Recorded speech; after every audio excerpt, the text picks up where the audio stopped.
Last year, we were at the Delta Environmental Center, and our focus was on environment and greening and greening for change.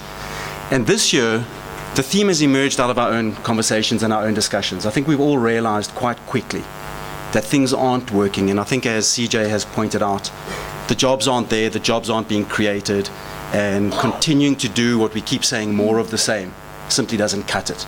We have to step back, we have to look at the macro environment, we have to see what we can learn from this, and we have to think and work out how to act differently. So we've got about 250 people sitting in this venue from 25 schools. There are about 80 high school educators, there should be about 70 primary school educators, and there should be about 50 learners. Between all of you in this room and our 5-year commitment and our 5-year program, we're going to touch the lives of 30,000 learners. Now, if we act collaboratively, if we develop ideas that have impact, just think of the impact that the number of people in this room can have on our expanded society. 30,000 learners. That is potentially 30,000 husbands and wives and breadwinners. That is potentially 30,000 small business operators who employ up to 50-odd people. Think of the impact. So we can step back and we don't have to worry about macroeconomic issues. We don't have to worry about running the country. We need to look back at what we can do and look at the change that we can create in our own environment where we can influence that. So keep that thought in mind when we go through today, the impact that this group of people can have on our own society. The fact is, we predominantly have an Ukuruleni focus. So can you imagine if that impact was only centered on Ukuruleni? What the trickle-down or trickle-up effect could be in terms of that. I'd like to welcome, we've got some guests from the Mineworkers Investment Company, we've got some directors that will come during the day from Peermont. Of course, Lindsay and his team, you all remember Lindsay, they used to be Resolve. They no longer Resolve, they're now owned by Ernst & Young.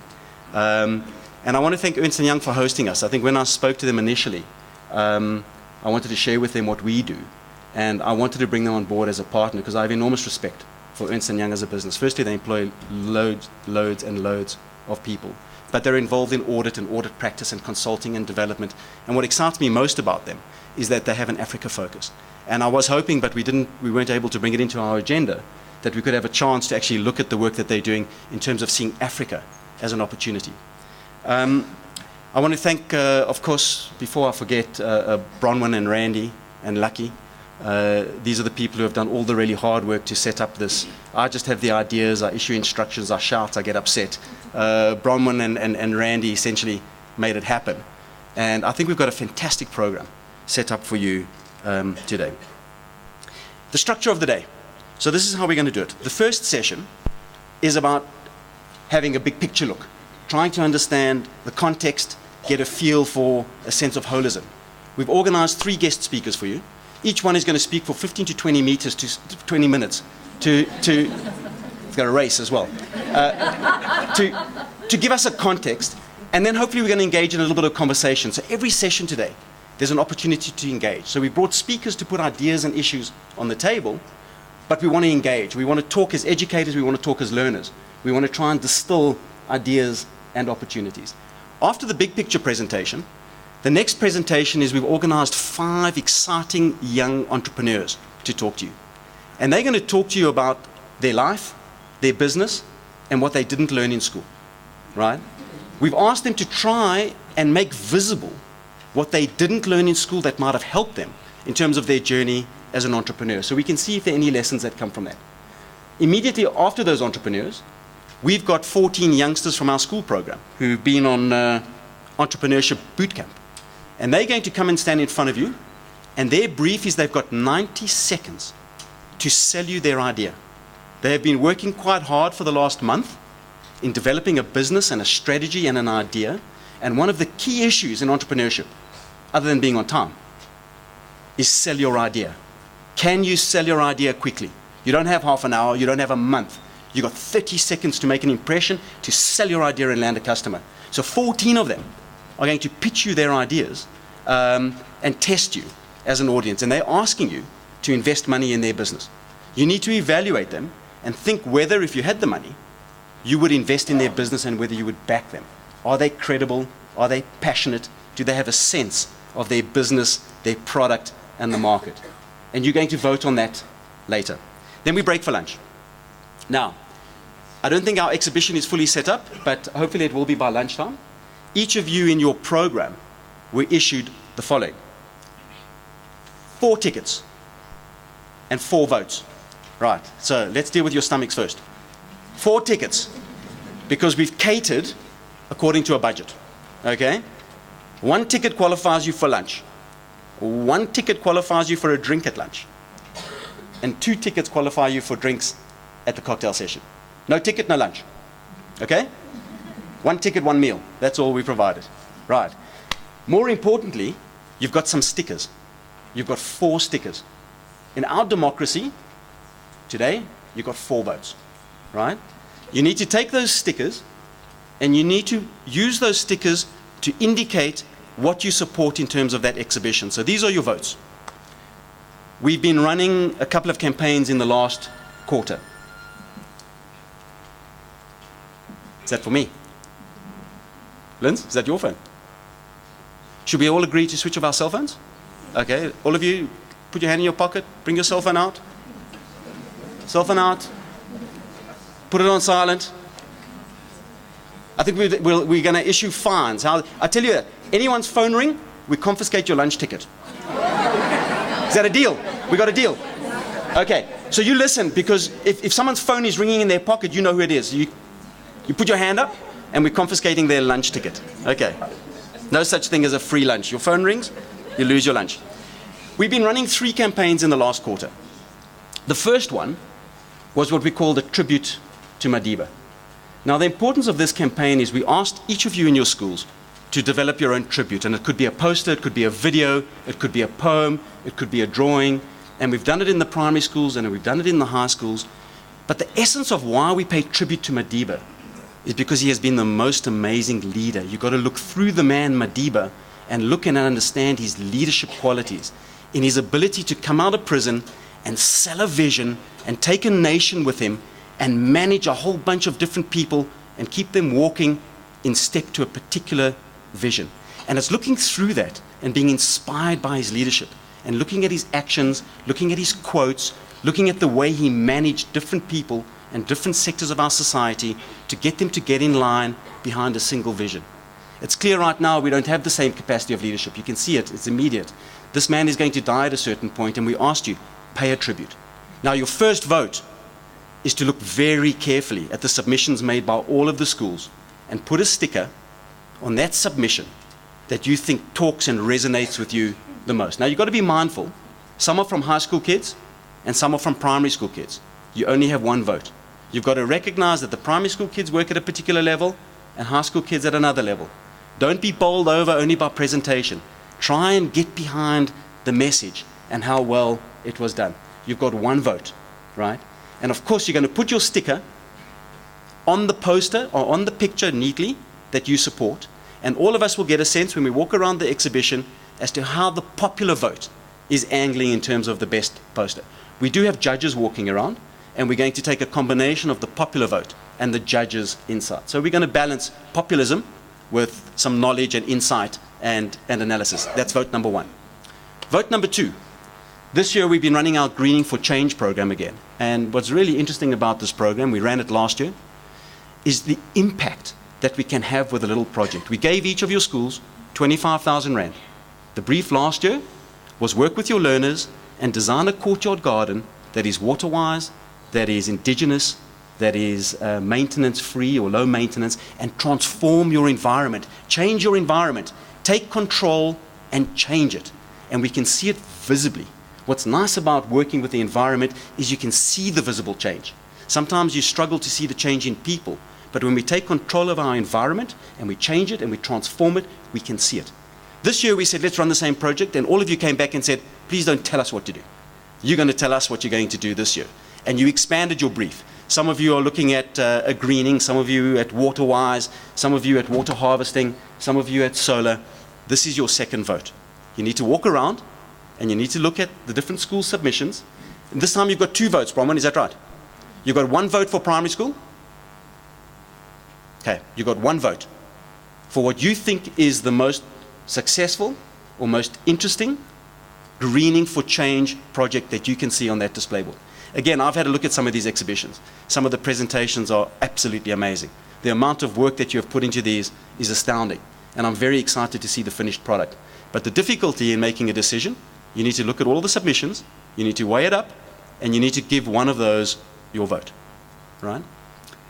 The next vote you have is for the best entrepreneur's presentation.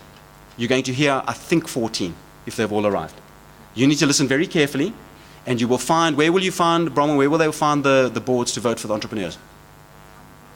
On the school. So the entrepreneurs, I hope, are going to identify who they are and from which school. You need to listen and remember, and you need to go and give your vote of approval to that entrepreneur, that business that you thought was the most effective for yourself, right?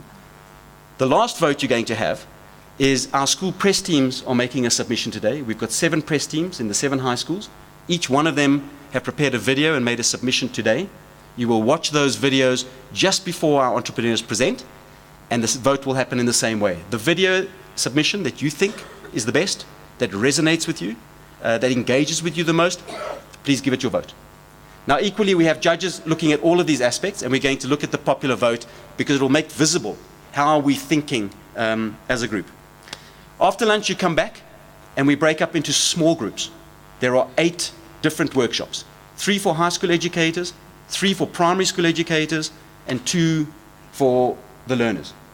You're going to sit in a room for 1 hour. You're going to get 2 presentations. You're going to have 2 facilitators, and you're going to come out of that session with 2 great ideas. Okay, that's your brief. You're getting 2 different presentations. You're going to work as a group, and all you have to do is come out of that session with 2 great ideas. Someone from amongst your ranks is going to report that back to the plenary, and we're going to be collecting, I hope, 16 great ideas that we can take back to our schools to begin to implement and execute in terms of our overarching program. After the report back, we have a keynote address here. All of our sessions are here. Your lunch, your food, and the exhibition is in the building at the bottom. But all the sessions are here, other than 2 or 3 breakaway groups, but we'll tell you where those breakaway groups are just before we break up. Now, I mentioned the tickets, but this is your badge of access. Every one of you had a badge like this in your backpack. In your backpack. This is a badge of honor, and it's a badge which measures our goal. This is a goal we've all agreed to 3 years ago. It's our measure of excellence. To refresh you, 60-60 in 2015. We committed to a deliverable that said we are going to aspire to achieve performance in our schools where 60% of the matrics will score above 60% in, I'm not sure if it was all their core subjects or all their subjects. But nevertheless, it has become a benchmark and it's a measure, and this is your access card. No badge, you can't access the lunchroom. So you've got to put your badges on. You'll find them in your backpack. In your backpack? Can we have a backpack here? Bronwyn? Okay, we'll get you one. No backpack? No badge in your backpack. Okay, so will you, anyone who doesn't have a badge in their backpack or didn't get a bag, you need to just talk to Bronwyn. Otherwise you're not going to eat. Okay. So, but what came out of our last session is, in this country we have a narrow-minded focus on matric performance. And 60-60 is a measure of matric performance. But I think we've all acknowledged that solely measuring our performance in matric is not enough of a measure. And that's what the whole day session is going to be about. While we aspire for excellence in our matric programs and our matric results, we need to go beyond that. So let's start with the first session. Sorry, that was an introduction. I was given 3 minutes. I'm sorry I ran a bit over. So welcome to our Pursuing Excellence workshop. It's about life beyond the classroom. And our goal and our objectives is to consider what we should be doing to prepare our learners for life beyond the classroom. Now, the first given, and this is what research is showing, in a sense, there are almost 3 essential deliverables that we need to deliver if our youngsters coming out of school are going to be prepared for the workplace and be prepared for the challenges that comes beyond them. The first building block, unquestionably, is education, underlying knowledge, the curriculum. Can we and are we delivering core knowledge to our youngsters within the prescribed time? But that is only one deliverable. If that is all we are delivering, we are failing our learners. And I believe we're failing our learners, right? Because even in the delivery of the core curriculum, we know that our results in this country are beyond catastrophic. Average pass rate of 74%. Average university exemption rate of 25%. I'm going to show you how we rank against our neighbors in Africa. And we need to think about this. We have this arrogance that we sit in South Africa thinking we're the powerhouse of Africa. It is not the case. We need to wake up.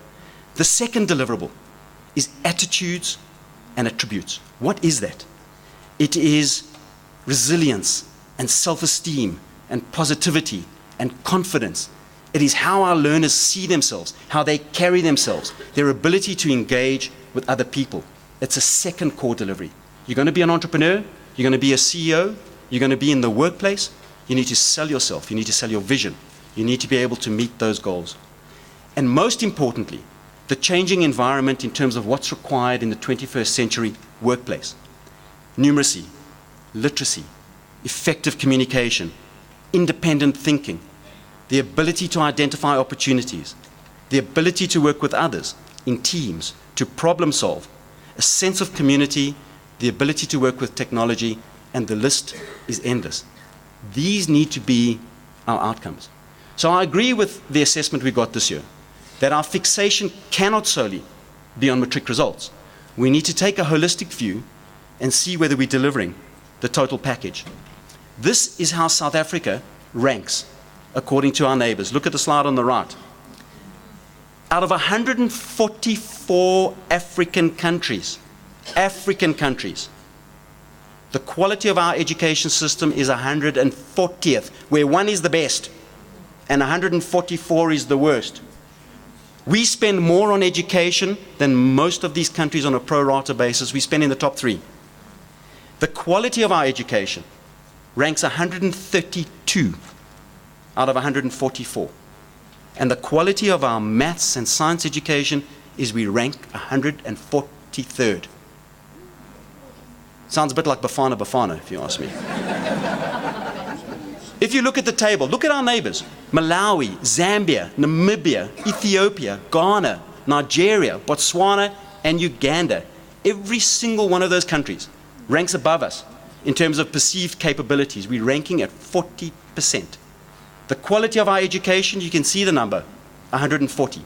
And the most tragic and the most scary, given what Mary Jane said to you, because there are no jobs and the formal economy is not growing, the TEA is basically a measure of our entrepreneurship capacity coming out of our schools is 7%.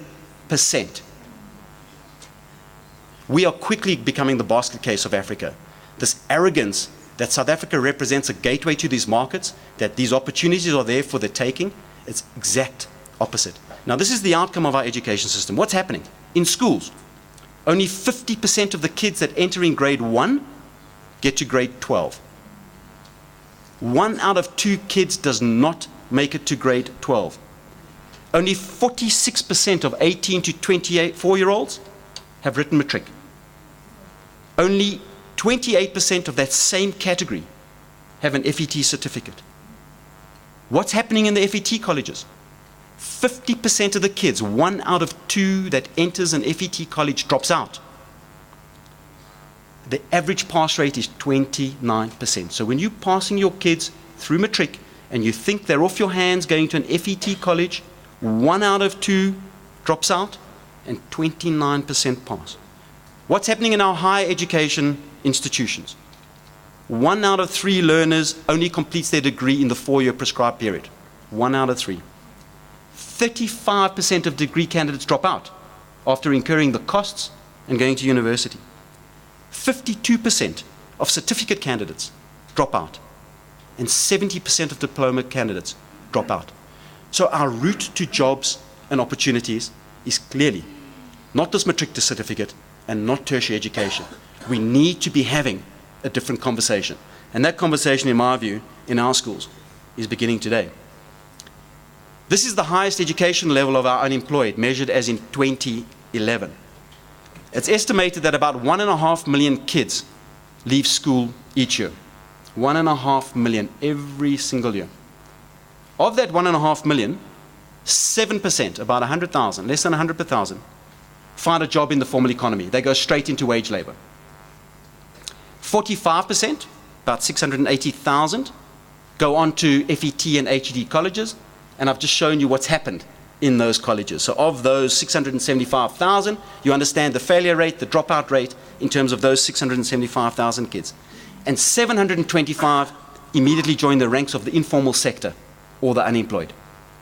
So 48%, the greatest number of kids coming out of our school, are consigned to unemployment or the informal sector.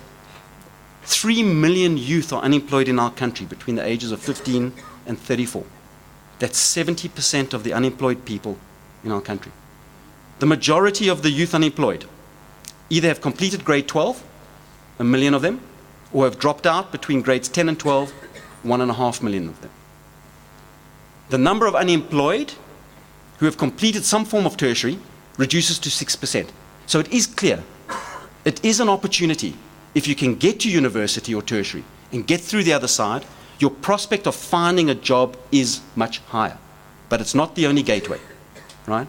95% of university graduates are employed, compared to 55% of school leavers. Okay. I'm going to have to qualify these stats because I'm looking at some statisticians, and their stats, and you're going to get ranges of different numbers because not everybody absolutely agrees. But that's the challenges with stats. And here is a case in point. So this is looking at the informal sector. So park university for a while. Park going for an education and thinking you're going to be a doctor and an engineer and a scientist. Let's see what's happening in the informal sector. Now, the two most important stats, firstly, what this slide is showing is how much disagreement there is in terms of different models and how people look at it, because there is disputes around what is defined as someone who's unemployed or someone who's looking for a job, and more particularly in the informal sector, are they considered employed or not employed? But if we look at the labor force survey, it's the second from the left, what it's suggesting is that there are 913,000 small businesses, and those are small businesses that are defined as employers who do not pay VAT, and they employ another 1.3 odd million people. Compared to AdCorp on the far right, AdCorp is an employment bureau, they're a labor broker. People argue that their figures are fiercely distorted to serve their particular view of the economy, but their view is there's 2.1 million small businesses. You can see the difference, the 900 to the 2.1, and those 2.1 million businesses employ an additional 4.1 million people. The fact of the matter is this is where people in the informal sector are spending their time, and this is the top 5 jobs that people in the informal sector, males and females, are doing. So the men, they're a street vendor, non-food product, or they're a motor vehicle mechanic, informal, or they're a taxi driver, or they're a street food vendor, or they're a bricklayer and a stonemason. And if you add up those numbers, you can't see the numbers, I don't think. It's about 100, 200, 285, 350. It's about 420,000 odd jobs. For women, 40,000 odd are shop salespersons or petrol attendants, or they 40 odd thousand are cooks. 55,000 are hairdressers or beauticians. 66,000 are street vendors or non-food products, and 250 odd thousand are street food vendors. And that adds up to 310, 360, 400, about 450 odd thousand. So we need to be aware of what life after school looks like for our learners. Now, you may argue that the stats in your schools do not mirror the national stats, and that's true. You guys are part of our program. You are functional schools. You are outperforming, all of you with the exception of one, you are outperforming the national pass rate, and you are outperforming the national exemption rate. But all of these factors still affect your kids. For the primary school teachers, these sweet little kids that come to you in grade 1 understand what the future holds for those kids 12 years later. Now, we work as a continuum. We collaborate as primary school and high school because we take a single-minded interest in the outcome of what happens to these kids. So let me introduce your guest speakers. Hello. So they're going to speak in this order. I'm not going to introduce them because they're in the program, but just the three speakers that we have, let me introduce them to you. So we have Tammy Campbell, who's going to speak first. Tammy runs a very, very interesting organization called Harambee, which is seeking to place 10,000 kids in first-time employment. She's going to talk to you about the challenges of the mismatch between kids looking for work and what industry is looking for in terms of those youngsters, and what she's seeing in terms of the lack of skills that these kids have. So she's going to give you a nice big picture view. The second speaker is going to be Tracy Webster. Tracy herself is a social entrepreneur, but she currently runs the Branson Center for Enterprise, and she sees, and I think her program supports 450 odd small entrepreneurs, and she's going to give you a sense of the challenges and the struggles that entrepreneurs are facing as part of the big picture. And then we have Johanna Makoki, who herself is a successful entrepreneur. She's built her own business from scratch with 3 employees, and I think she's going to share some insights in terms of the challenges of what it took to break into the corporate world, and as a black woman, what it took to build a successful business.